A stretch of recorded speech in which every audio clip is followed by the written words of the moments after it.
નમસ્કાર મિત્રો, સ્વાગત છે તમારું આ ચેન્જ સ્ટડી પોઈન્ટ યુટ્યુબ ચેનલના એક નવા વિડીયોમાં. ઇન્ડિયન પોસ્ટ ઓફિસમાં જે સૌથી મોટી ભરતીની જાહેરાત કરવામાં આવી હતી એ અંતર્ગત બીજું મેરિટ લિસ્ટ છે એ જાહેર કરી દેવામાં આવ્યું છે.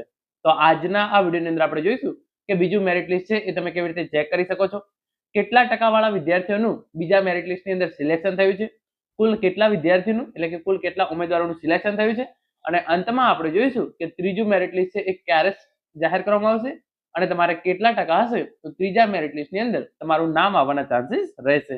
તો હવે શરૂ કરીએ આજનો વિડીયો. તો રિઝલ્ટ જોવા માટે તમારે ગૂગલની અંદર જઈ ઇન્ડિયા પોસ્ટ જીડીએસ લખી અને સર્ચ કરી દેવાનું છે. તો તમારા સામે આ બે વેબસાઇટ આવી જશે. પહેલી આવશે ઇન્ડિયા પોસ્ટ જીડીએસ online.gov.in અને એના નીચેવાળી વેબસાઇટ છે www.indiapost.gov.in. તો આની અંદરથી ફોર એક્ઝામ્પલ તમે પહેલી વેબસાઇટ ઓપન કરશો તો આ મુજબનું ઇન્ટરફેસ રહેશે, જ્યાં તમારે ક્લિક હિયર પર ક્લિક કરવું પડશે. તો જેવું તમે ક્લિક હિયર પર ક્લિક કરશો, જે આ નવી વેબસાઇટ છે એ તમારા સામે ખુલી જશે. જો તમારે આ રીતે ના કરવું હોય તો તમારે જે નીચે વેબસાઇટ આવે છે એના પર ક્લિક કરવાનું છે. તો ડાયરેક્ટ તમે જે આ નવી વેબસાઇટ છે ત્યાં પહોંચી જશો.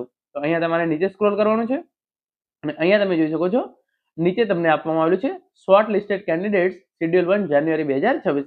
તમારે સિમ્પલી એના પર ક્લિક કરશો.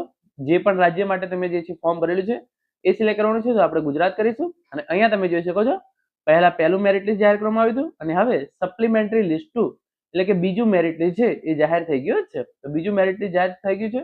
તો એને જોવા માટે તમારે સિમ્પલી શું કરવાનું છે, જે અહીંયા સપ્લિમેન્ટરી લિસ્ટ 2 આપેલું છે એના પર ક્લિક કરી દેવાનું છે. જેવું તમે એના પર ક્લિક કરશો આ આખી પીડીએફ છે એ તમારા સામે ખુલી જશે. અહીંયા તમારે તમારું જે પણ રજિસ્ટ્રેશન નંબર હોય એ રજિસ્ટ્રેશન નંબર નાખી અને સર્ચ કરી લેવાનું છે તમારું સિલેક્શન થયું છે કે નથી થયું. તો આ પ્રમાણે તમે જોઈ શકો છો આગળ ઇન્ફોર્મેશન આપેલી છે.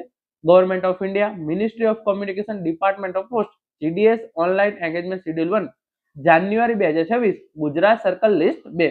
તો આ બીજું મેરિટ લિસ્ટ છે એ જાહેર કરવામાં આવેલું છે અને જે પણ ઉમેદવારોનું સિલેક્શન થયેલું છે એમણે તારીખ 27/4/2026 સુધી ડોક્યુમેન્ટ વેરિફિકેશન છે એ કરાવી લેવાનું રહેશે. કઈ 27/4/2026 આ તારીખ પહેલા જો આની અંદર તમારું નામ હોય તો તમારે ચોક્કસથી જે છે એ ડોક્યુમેન્ટ વેરિફિકેશન કરાવી લેવાનું રહેશે. ઓરિજિનલ ડોક્યુમેન્ટ્સ અને તમારી ફોટોકોપી સાથે લઈ અને તમારે ડોક્યુમેન્ટ વેરિફિકેશન કરાવવા માટે જવાનું રહેશે.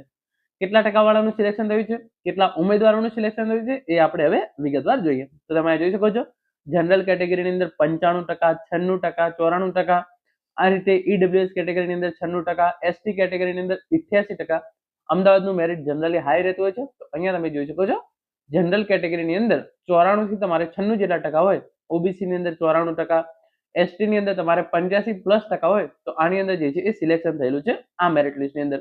વાત કરીએ અમરેલીની તો તમે જોઈ શકો છો 94, 93, 92. તો આની અંદર મોટું આપણે અંદાજો લગાવે તો જનરલ કેટેગરીની અંદર જે પણ ઉમેદવારોના 90+ માર્ક્સ હોય એમનું સિલેક્શન અહીંયા થયેલું જોવા મળી રહ્યું છે.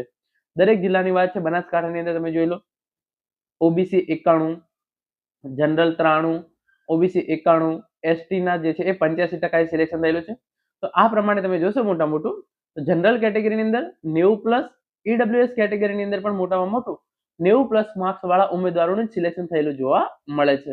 વાત કરીએ આપણે એસસી અને એસટી કેટેગરીની તો આની અંદર 80+ હોય એમનું સિલેક્શન જે છે એ આની અંદર થઈ જાય છે. તો મોસ્ટ ઓફ તમે દરેક જિલ્લાની વાત કરશો તો જનરલ કેટેગરીની અંદર જે ઉમેદવારોને 90+ માર્ક્સ આવેલા છે એમનું સિલેક્શન થયું છે.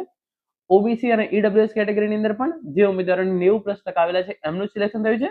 એસસી એસટી કેટેગરીની અંદર જે ઉમેદવારોને 80+ આવેલા છે એમનું સિલેક્શન થયેલું છે. મોટું તમે દરેક જિલ્લાનું જોશો તો તમને આ જ પેટર્ન જે છે એ જોવા મળશે.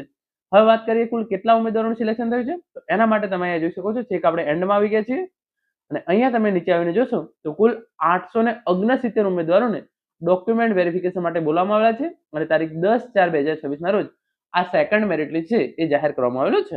10/4/2026 ના રોજ સેકન્ડ મેરિટ લિસ્ટ આવ્યું છે અને કુલ 869 ઉમેદવારો છે એમનું સિલેક્શન થયેલું છે. તો 869 ઉમેદવારો 10/4/2026 ના રોજ બીજું મેરિટ લિસ્ટ અને કેટલા ટકાએ સિલેક્શન થયું છે એ મેં તમને કહી દીધું છે. અહીંયા તમે જોઈ શકો છો વલસાડની અંદર 88% ઓબીસી ની અંદર પણ સિલેક્શન થઈ ગયું છે, 88% જનરલ ની અંદર પણ સિલેક્શન થઈ ગયું છે. તો આની અંદર ડિપેન્ડ કરે છે કે તમે કયા જિલ્લાની અંદર ફોર્મ ભરેલું છે. જનરલ ની અંદર 89% પણ સિલેક્શન થયેલું જોવા મળે છે. તો ઇન શોર્ટ આપણે કટ ઓફ વિશેનો વિડીયો પછીથી બનાવીશું, પરંતુ મોટું તમારે 85+ પર્સન્ટેજ હોય તમે કોઈ પણ કેટેગરીમાંથી આવતા હોય તો તમારું જે છે એ ત્રીજા મેરિટ લિસ્ટની અંદર ચાન્સ છે. એટલે કે જો બીજા મેરિટ લિસ્ટની અંદર તમારું નામ હજુ સુધી ના આવ્યું હોય તો તમારે ચિંતા કરવાની જરૂર નથી, પરંતુ તમારે 85+ હોય તો ત્રીજા મેરિટ લિસ્ટની અંદર તમારું નામ આવે તેવા પૂરેપૂરા ચાન્સીસ છે. વાત કરીએ કે ત્રીજું મેરિટ લિસ્ટ હવે ક્યારે આવશે, તો ત્રીજું મેરિટ લિસ્ટ ક્યારે આવશે, તો એના માટે આપણે જે ડોક્યુમેન્ટ વેરિફિકેશનની તારીખ છે છેલ્લી, એ ખાસ ધ્યાનમાં રાખવાની છે. તો એ તારીખ અહીંયા હું તમને કહી દઉં છું. ડોક્યુમેન્ટ વેરિફિકેશનની છેલ્લી તારીખ છે 27/4/2026 અને ડોક્યુમેન્ટ વેરિફિકેશન ઉમેદવારોનું પૂરું થઈ જાય એના જનરલી 20 દિવસ પછી ત્રીજું મેરિટ લિસ્ટ છે એ જાહેર કરવામાં આવતું હોય છે. તો 27/4/2026 થી 17 તો 15 થી 20 મે વચ્ચે ત્રીજું મેરિટ લિસ્ટ છે એ જાહેર કરવામાં આવશે. 15 મે થી 20 મે ની વચ્ચે ત્રીજું મેરિટ લિસ્ટ છે એ ઇન્ડિયન પોસ્ટ જીડીએસ માટે જાહેર કરવામાં આવશે અને એની અંદર તમે કોઈ પણ કેટેગરીના વિદ્યાર્થી હોય કે ઉમેદવાર હોય, તમારા 85% પ્લસ થતા હોય અને તમે એસસી અને એસટી ના ઉમેદવાર હોય અને તમારા 80% પ્લસ થતા હોય તો તમારું સિલેક્શન થાય તેવા પૂરેપૂરા ચાન્સીસ છે. તો મિત્રો, આ હતો આજનો video. Thank you so much for watching.